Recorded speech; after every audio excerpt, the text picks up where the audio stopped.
The American people found themselves in an irradiated wasteland, inhospitable to life.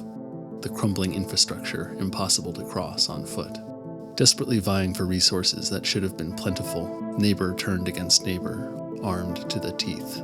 Cars were their only sanctuary, guns their only means of survival. And then, the bombs fell, and it all got even worse. I'm channeling my inner craftsman here, with some Hot Wheel toys from the Family Dollar down in lovely New Orleans. I'm not a big car guy, but I do enjoy a little post-apocalyptic death race Mad Max action. So, I'll be putting together a little trio of cars for the post-apocalypse tabletop diecast car game, Gaslands. It's a game where you race around and fight each other on a tabletop using little cars like this. Now we gotta make them all post-apocalypsy, which mostly means gluing a lot of weird crap to them. I have a box of little trays that I use for interesting bits and bobs and textures and whatnot. Stuff from model kits, 3D prints, cut-up take-out food boxes, you know. Alright, but I'm getting ahead of myself now. First off, we gotta do a little surgery. Now, little die-cast toy cars like these have a pretty simple construction. They're just a few pieces of plastic and metal sandwiched together with 2 rivets holding everything in place, one in front, one in back. Now, the trouble with rivets is they're permanent fasteners. They're not meant to be removed like screws, so to get rid of them, you have to drill them out. And the whole thing just comes apart. And repeat for the other cars. And that's all them dismantled. Alright, let's see what we got here. The metal bit's the chassis. This inner plastic bit has seats and an engine you're never going to see. Probably it's there because they use this same mold for other cars where that's more exposed. And this clear plastic is for the windows. Okay, so first things first, we've all seen Mad Max, right? In the apocalypse, there's no glass, so we just get rid of the transparent window bit. And we'll replace it with something interesting. Glass is too delicate for the post-apocalypse. When all the bombs fell, all the windows shattered, and when people rebuilt, they rebuilt with metal. In this case, some fine metal mesh. We can trim it down and press fit it in there. Yeah, it looks nice. Squeeze some of this old bottle of CA glue into there, also known as super glue, and spray it with a little zip kicker. That's a CA glue accelerant. It makes it set instantly. Alright, now for these side windows. I want to reintroduce a distinction between the door and the body of the car here, so I'll just chop up this little plastic doodad and stick a little bar in there. Same on the other side. Then over here we'll get a bunch more. There we go, that's pretty cool, some nice bars. Another thing the bombs blew away was symmetry. This side's going to be a little different. I'll mark this piece of card and cut it out, get some glue in there, and press it in place. Okay, now back in here, I've got this little model bit, some gas tanks that fit nicely in the back window. Spritz it, clean it up. Now these tanks have this little outlet. That gas needs to go somewhere. So I get this little bit of green stuff, epoxy putty, that I'd rolled out into this cable. Whenever I use green stuff for sculpting, I always mix up too much. So I wind up rolling out the excess into little cables like this. This one has this nice texture because I used a tool called the Roll Maker, which is sold by Green Stuff World. Basically, it's a set of textured plates you can use to roll out cables with nice detailed little ridges like this. Okay, so this gap in the back, we can use a bit more mesh for that. Glue it up, press it in, get some more mesh on the side, and spritz. Another cable here running from the tanks. This is a fiddly bit, but it's going to go into the car right here. And it'll look like it's held in place with this bit of card acting as a bracket. There we go. Okay, now I don't want you to be able to actually see inside the car and see there's nobody and nothing in there. So under all the mesh and things, I'm putting these scraps of black duck cloth, and that'll hide the interior nicely. Now we've got these holes in the hood, which, I don't know, were vents or something in the before times.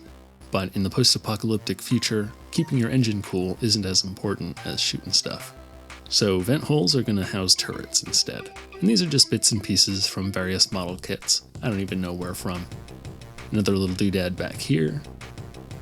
The top is looking pretty bare, so I'll get a Greebly on there. Greebles are just a term for little doodads that add visual interest to a model. I think this one's from Miscast. He's got a whole set of them as 3D printable models, which are quite nice.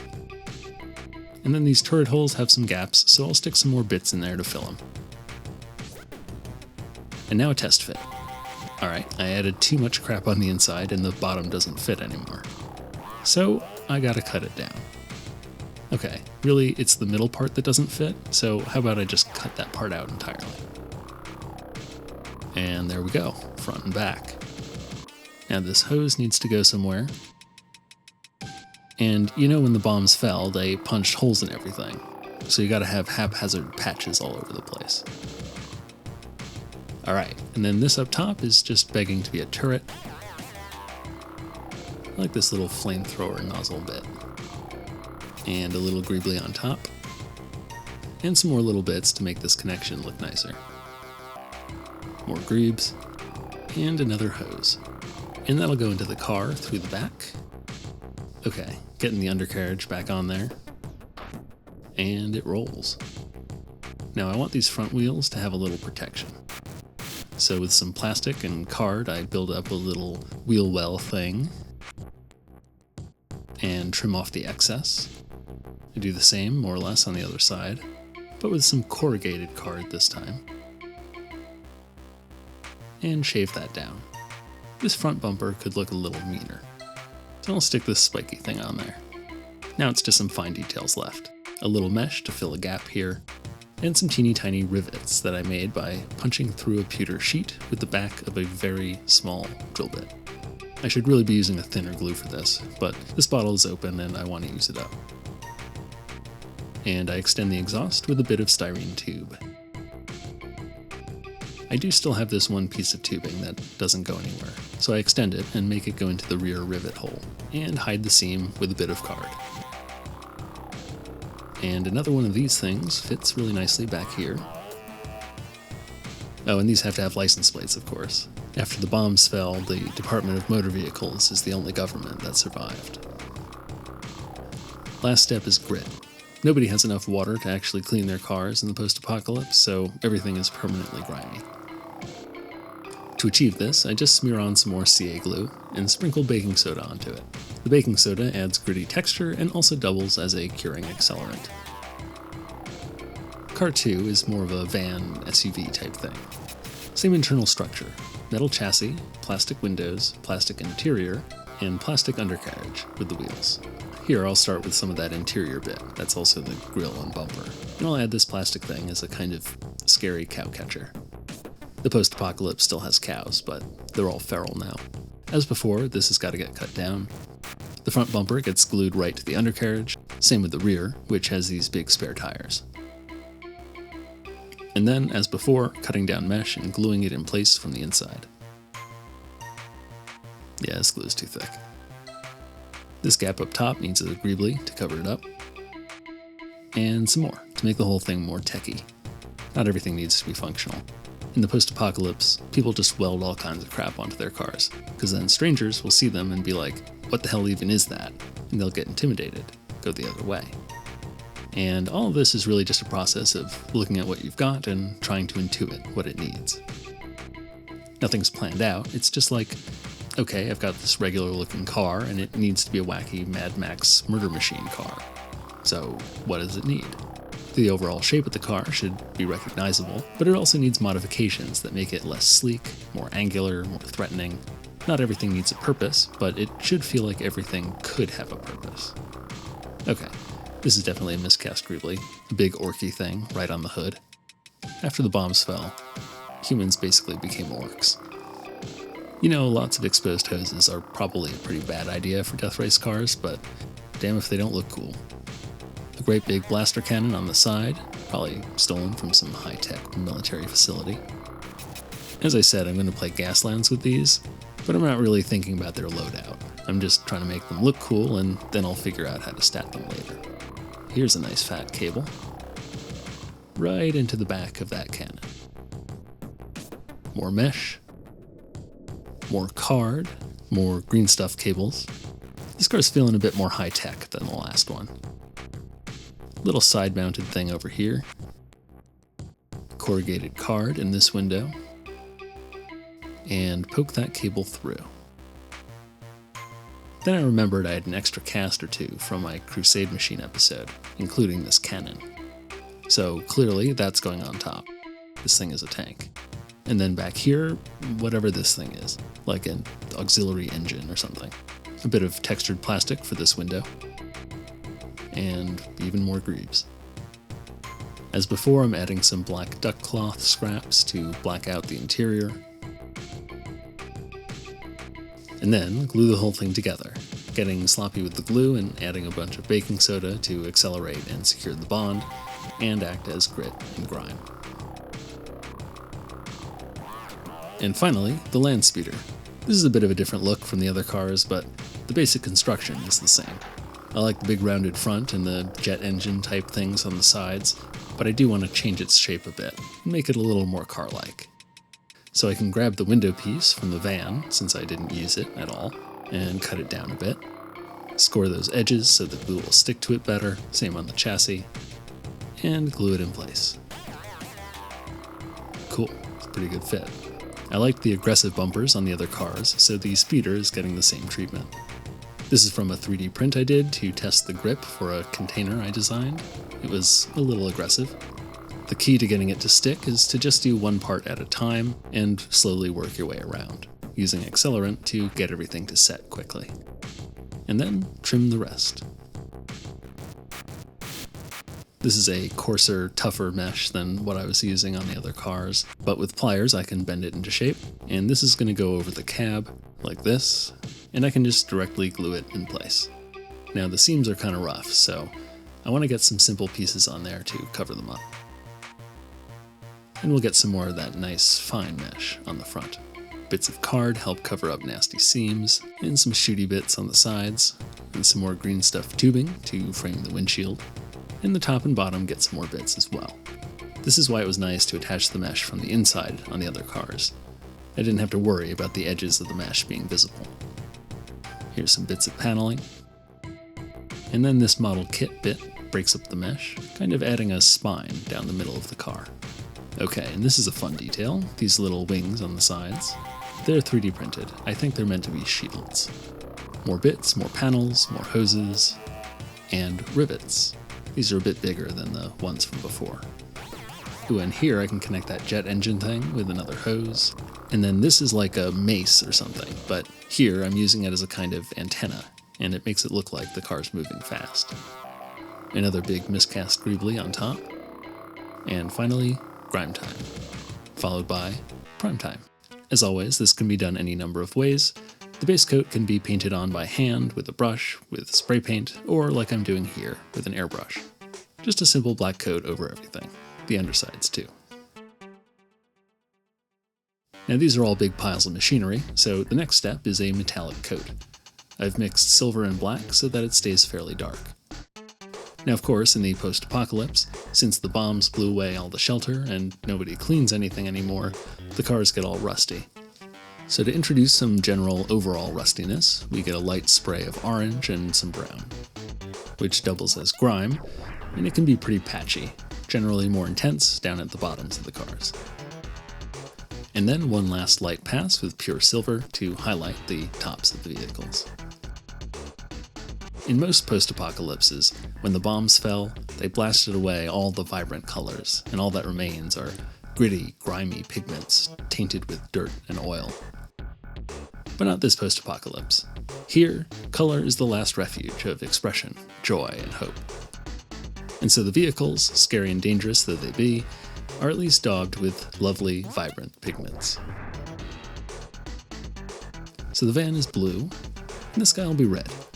I'm mostly using the Rogue Hobbies Pro Acryl paint set for these. They're really nice colors. To get the worn, chipped paint look, I just dab on the paint somewhat irregularly and avoid going all the way to the edges so that the metal peeks out. The edges are where most wear and tear happens, so this gives them the appearance of being well worn. I also avoid the grime, as that should feel like it's on top of the paint. And we'll get this lime green on this one. I think this one is actually not one of the Pro Acryl colors. If I remember correctly, this should be from the War Colors Nostalgia Colors line. It's a remake of the classic bilious green from Games Workshop. Now to give them all a little bit of visual unity, they're each going to get the same secondary color. This is Bleached Bone, also a nostalgia color from War Colors. First I'll get the cool orky hood skull, and then the turret, and this little gun and some other bits. Then some fun colors for the cables and hoses, and red rear lights. Back to cables and hoses for our red friend here, and more of that bone white on the weapons. Plus a few of these plates. And then a hose on the green guy, and bone white for weapons and various mechanical parts. White in the headlights, and then highlights for all the colors.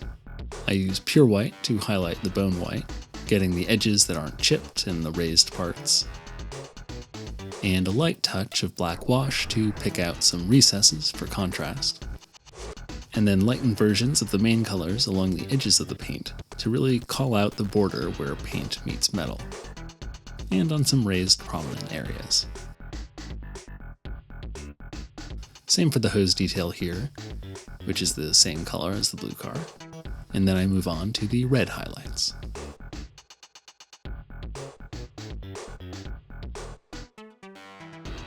Now the green guy is already quite bright, so I actually go the other direction here and add some slightly darker, bluer tones where it wouldn't catch quite as much light. Now I start hitting them with a splotchy brown wash to add some dirtiness. And in some places I add a dark outline to the paint to really make the separation of chipping paint and metal really clear. It makes it look like the paint has separated a bit, and there's some dirt and shadow between the paint and metal.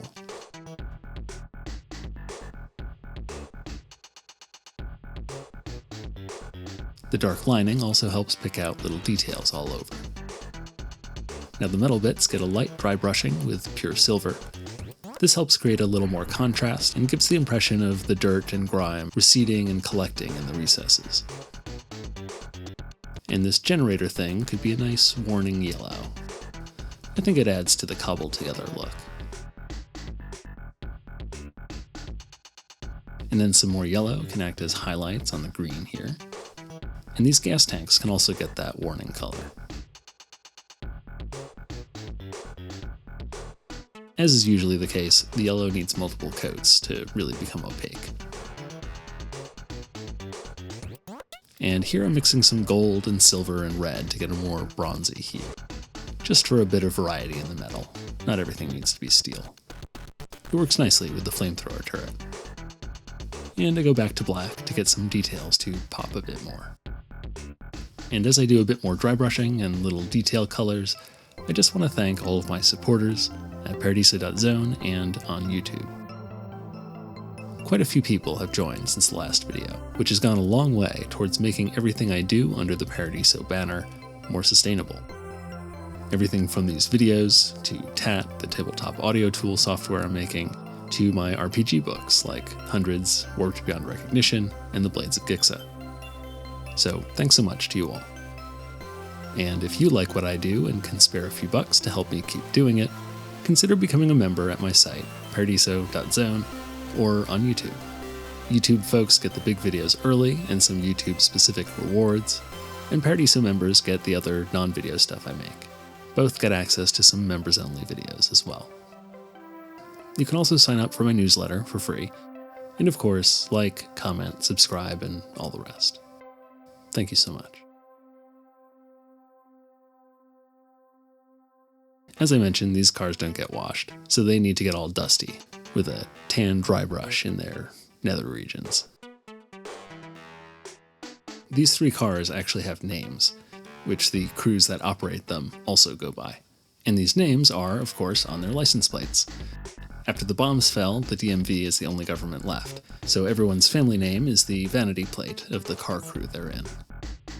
This is the Worm crew, W0RM, Isaiah, Jax, and Trilby Worm, driving a lightweight experimental hovercraft they stole from some military base. This is the Beef crew, B333F, Roast, Skinny Pete, Michaela, and Sheena Beef. They drive fast and play with fire, and are wanted by the DMV for arson. And finally, in blue, the Mork crew, Gork, Mindy, Eddie, and Spleen Mork, and their dog, Bork. They're a very handy, high-tech crew, retrofitting their van with all kinds of wild machinery. And Bork is just a pup. And here's how they all came out. 3 mean murder machines racing through the wasteland.